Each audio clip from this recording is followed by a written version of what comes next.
The morning started like any other. Quiet streets, calm sunlight, and the usual hum of lawn mowers echoing across the neighborhood. But by sunset, police lights would flash across the pavement, neighbors would gather in shock, and one woman's anger would ignite a conflict no one saw coming. And it all started with Karen. At first, it seemed like a small argument. The kind neighbors usually forget about by dinner. But this one was different. This one had been building for months. The street where everything happened was known for its peaceful atmosphere. Families walked their dogs in the evenings, kids rode bikes along the sidewalks, and neighbors waved politely as they passed by. It was the kind of place where nothing dramatic ever seemed to happen. Until Karen moved in. Karen had a reputation that spread quickly.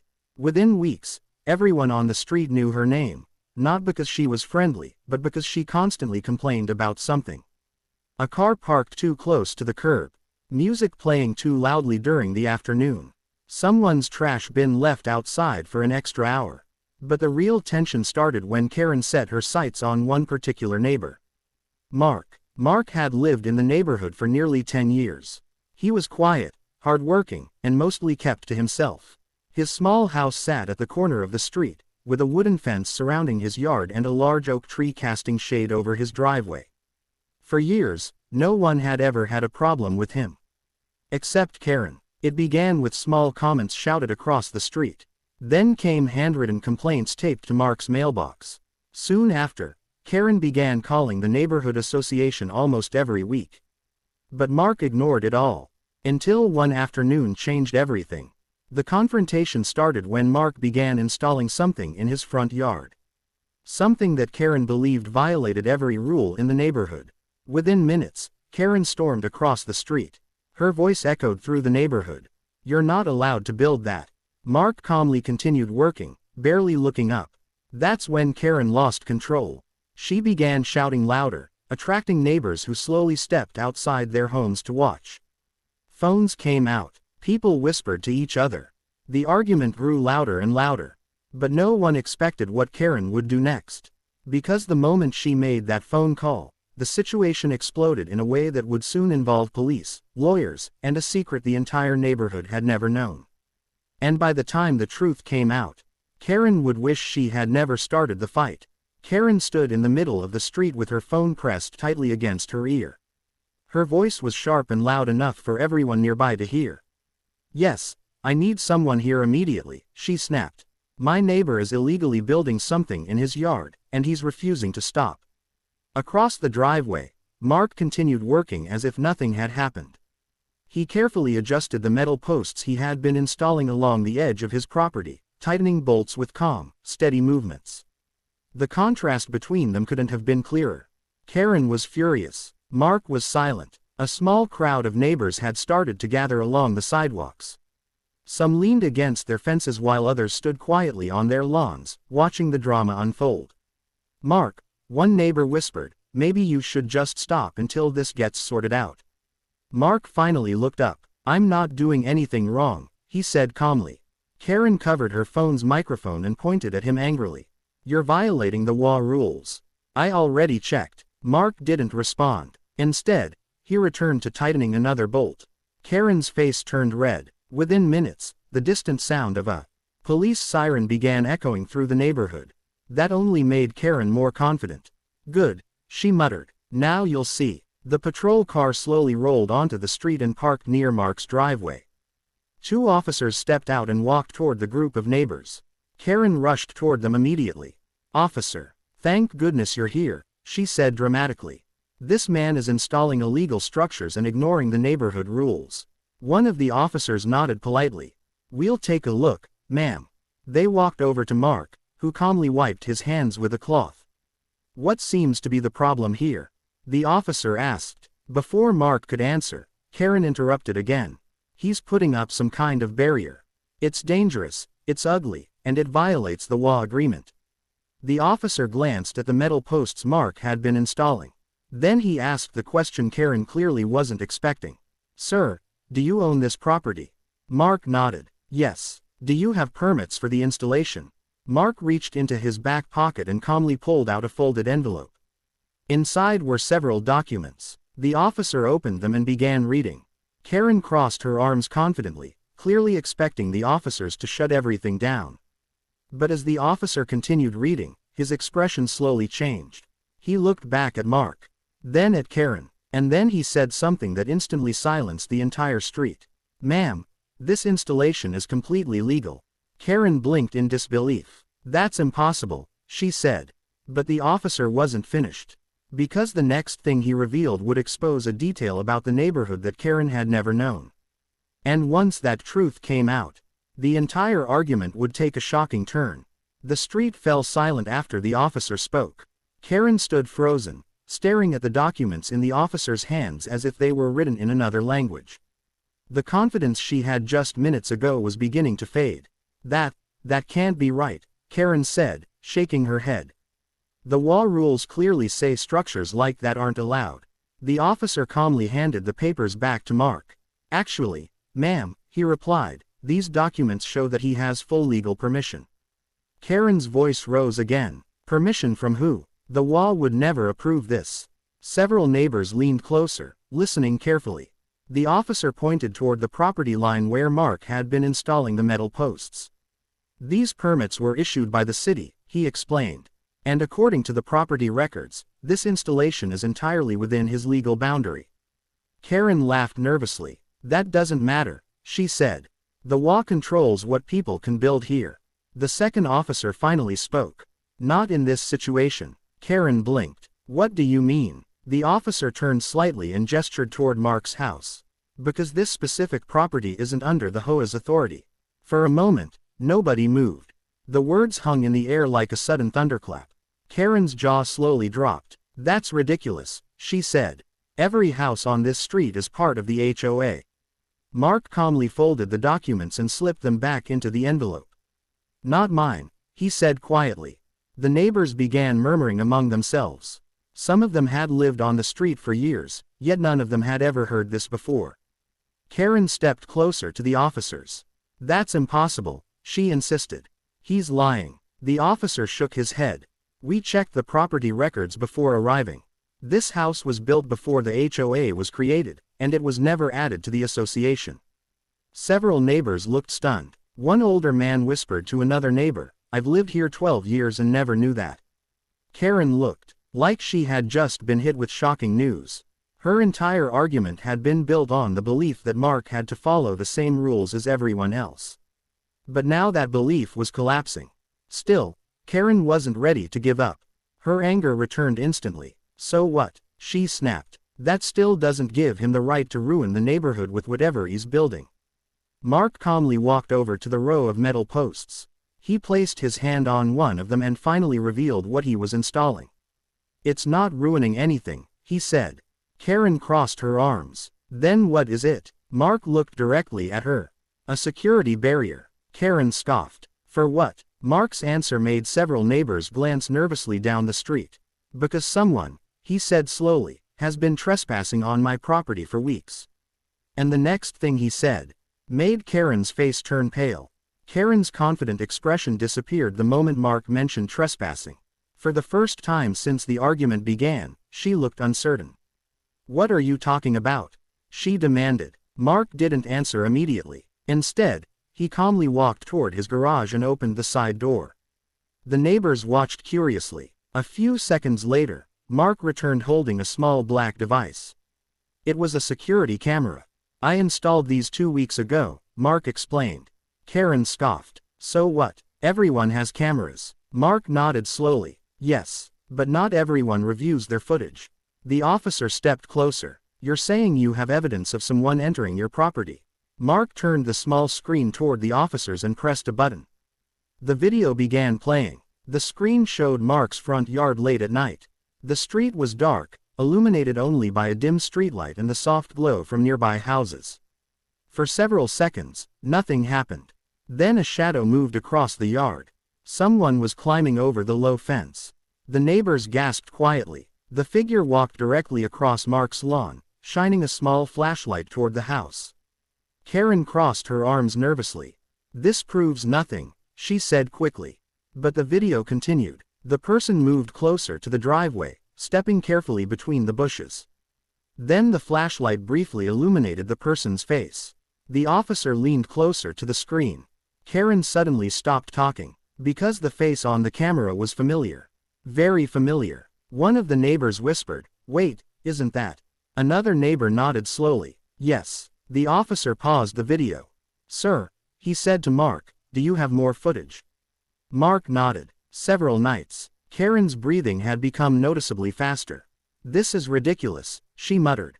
Mark pressed another button. A second clip began. This time the camera showed the same person entering the yard again, walking along the fence line and stopping near the exact spot where Mark was now installing the metal posts. The flashlight moved along the ground as if the person was examining something. Then the camera captured something else. The person reaching into their pocket. The officer narrowed his eyes. "What is that?" The video zoomed slightly. The neighbors leaned closer. In the person's hand was a small pair of wire cutters. A quiet wave of shock moved through the crowd. Karen suddenly took a step backward. "This doesn't prove anything," she said again, though her voice had lost its strength. Mark calmly turned the camera screen toward the officers once more. "There's one more clip," he said.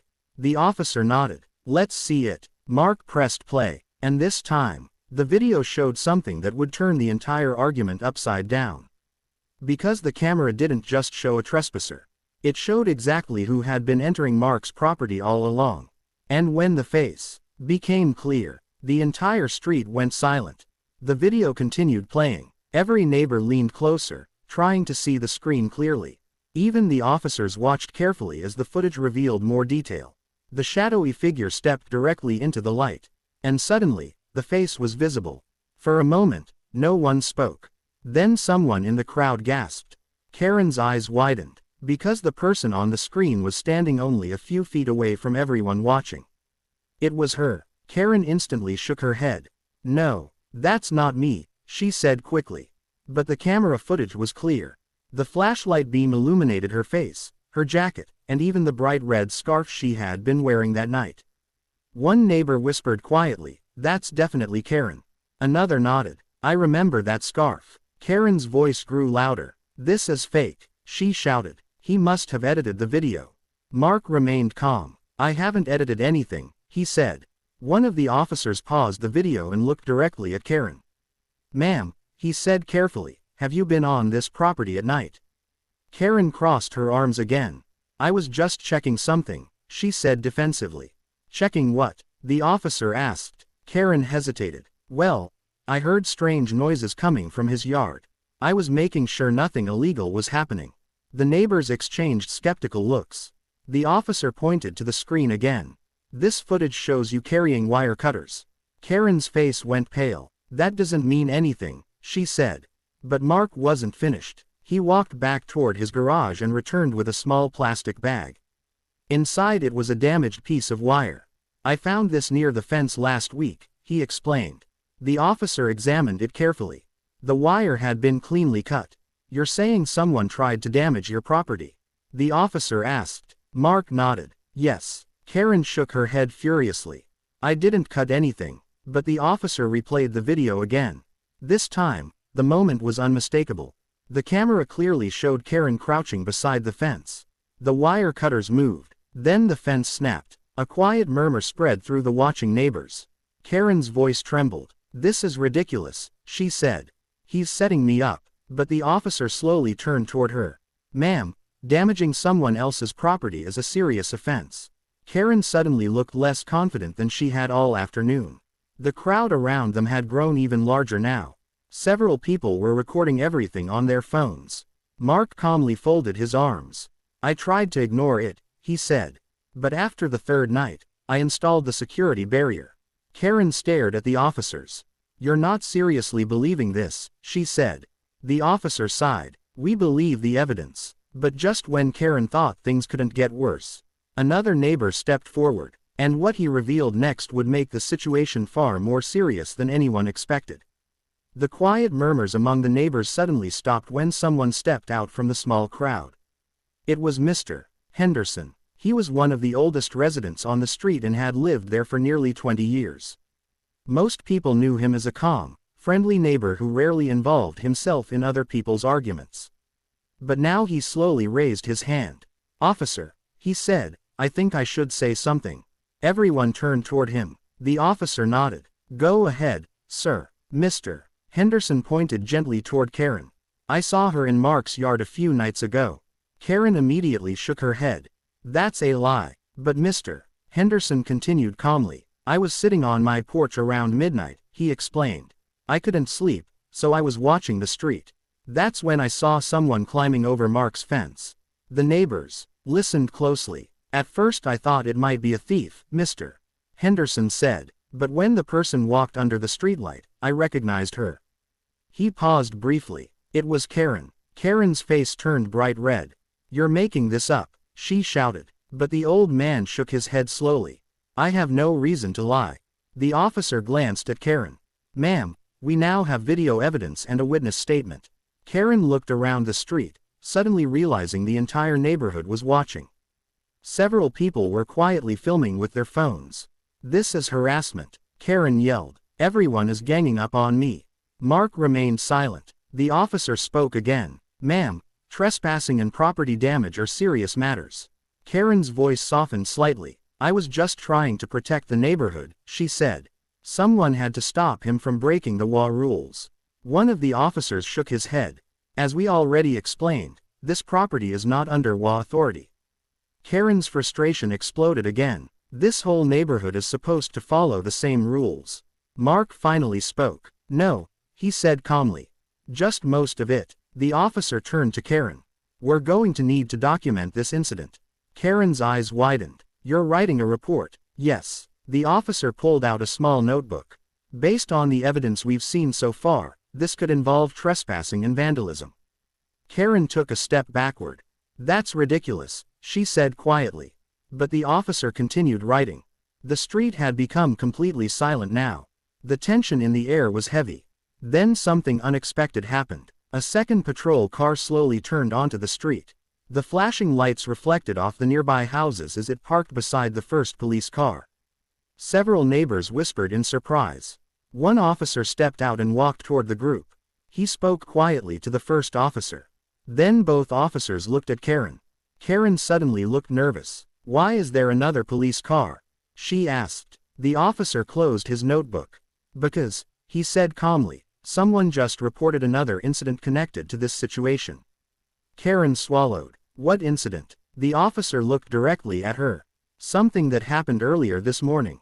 And whatever that report contained was about to make Karen's problems much worse. Karen stared at the second officer as he approached the group. The flashing lights from the patrol cars painted the quiet neighborhood in shades of red and blue. Neighbors stood silently along the sidewalks, waiting to hear what would happen next. The new officer spoke quietly with the first one for a moment. Then he turned toward Karen. "Ma'am," he said, "were you involved in a dispute earlier today near the neighborhood entrance?" Karen blinked in confusion. "What are you talking about?" The officer looked down at a small tablet in his hand. "We received a report this morning about someone damaging the community sign near the main road." The neighbors immediately started whispering. Everyone in the neighborhood knew the large wooden sign at the entrance. It proudly displayed the name of the community and had been there for years. Karen shook her head quickly. "That has nothing to do with me." But the officer continued. "A witness reported seeing someone matching your description near the sign shortly before the damage was discovered." Karen's voice grew sharp again. "So now you're blaming me for everything." Mark crossed his arms quietly, watching the conversation unfold. The officer remained calm. "We're not blaming anyone yet. We're simply investigating." Karen pointed angrily toward Mark. "This is because of him. He's trying to turn the entire neighborhood against me." But one of the neighbors suddenly spoke. Actually," the neighbor said slowly, "I saw someone near the entrance this morning." Everyone turned toward him. It was a younger man named Tyler who lived 2 houses down from Mark. Karen's expression hardened. "You too," she snapped. Tyler shrugged nervously. "I was leaving for work around 7, he explained. "I saw someone standing near the sign with a hammer." The street went quiet again. Karen laughed nervously. "This is unbelievable," she said. "Now everyone suddenly remembers seeing me everywhere." Tyler hesitated. "I didn't know it was important at the time," he said. But the person I saw was wearing the same red scarf. Several neighbors looked toward Karen again. She was still wearing it. Karen quickly grabbed the scarf around her neck. That doesn't prove anything. The officer looked back at the tablet. There's also something else. Karen's eyes narrowed. What now? The officer turned the screen slightly so the other officer could see. A photograph was displayed on it. This image was taken by a traffic camera near the entrance, he explained. Karen shifted uncomfortably. The officer enlarged the photo. The image showed the neighborhood sign. And standing directly beside it was a person holding a hammer. The person's face wasn't perfectly clear. But the bright red scarf was impossible to miss. The officer slowly lowered the tablet. "Ma'am," he said calmly, "we're going to need to ask you a few more questions." Karen looked around the silent neighborhood. For the first time that day, she looked truly worried, because the situation she had started was now spiraling far beyond her control. And the next discovery would make it even worse. Karen stood in the middle of the street, surrounded by neighbors, police officers, and flashing patrol lights.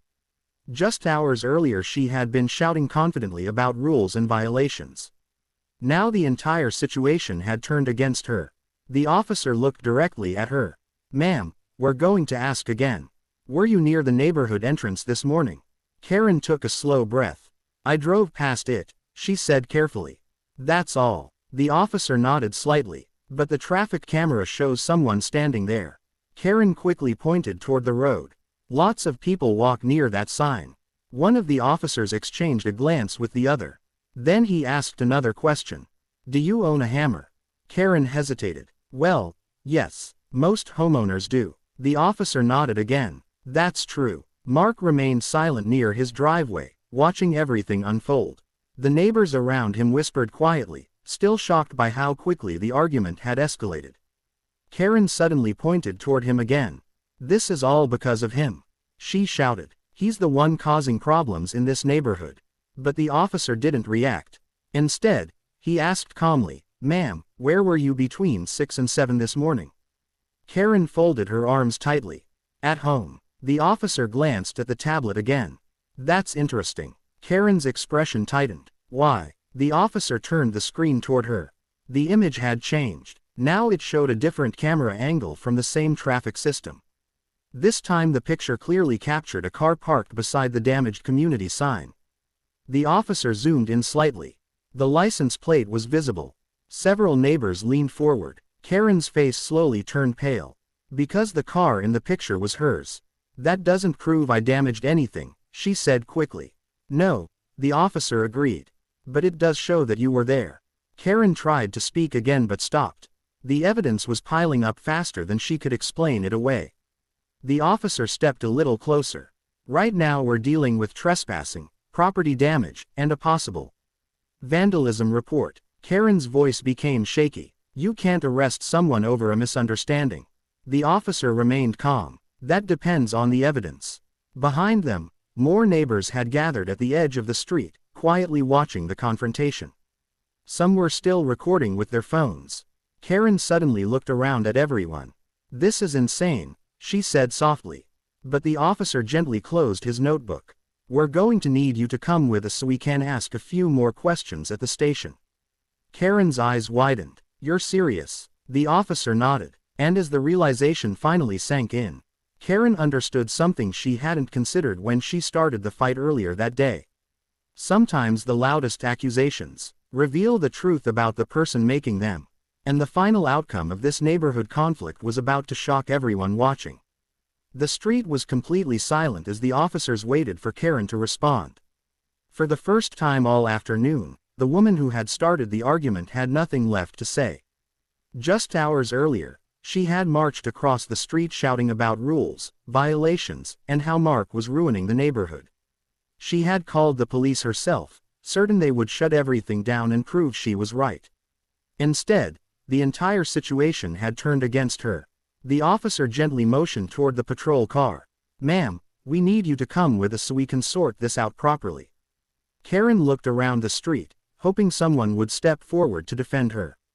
No one did. Neighbors who once listened politely to her complaints were now quietly watching from their lawns. Some shook their heads. Others simply stared in disbelief at how quickly the day had spiraled into chaos. Karen's voice trembled. "This is ridiculous," she said quietly. "I was just trying to protect the neighborhood." But the officer responded calmly. "Protecting the neighborhood doesn't involve trespassing or damaging someone else's property." Karen slowly removed the red scarf from around her neck and clutched it tightly in her hand. The same scarf that had appeared in the camera footage. The same scarf that had unintentionally connected her to everything. One officer guided her toward the patrol car. As the door closed, the flashing lights reflected across the houses once again. Within seconds, the car slowly drove down the street and disappeared around the corner. The crowd of neighbors remained standing in stunned silence. Then someone quietly said, "Well, I didn't see that coming." A few people laughed nervously. The tension that had filled the neighborhood all afternoon slowly began to fade. The officers who remained behind spoke briefly with Mark before returning to their vehicle. "You handled that situation very calmly," one officer told him. Mark nodded. "I figured the truth would eventually come out." The patrol car pulled away, leaving the street peaceful again. Neighbors began returning to their homes, still discussing everything they had just witnessed. Mark walked back toward the metal posts in his yard. The security barrier he had started installing earlier was still unfinished. But now there was no one left trying to stop him. He picked up his tools and continued working quietly. Across the neighborhood, porch lights flickered on as evening settled over the street. And by the next morning, everyone in the community would be talking about the same unbelievable story. The neighborhood clash Karen had Ended started. up revealing far more about her than everyone expected. Sometimes the largest fights begin with confidence, but they end with the truth, and on that quiet street, the truth and finally spoken. If you enjoyed the, don't forget to subscribe to Karen Universe, share with your friends, and drop your thoughts in the comments.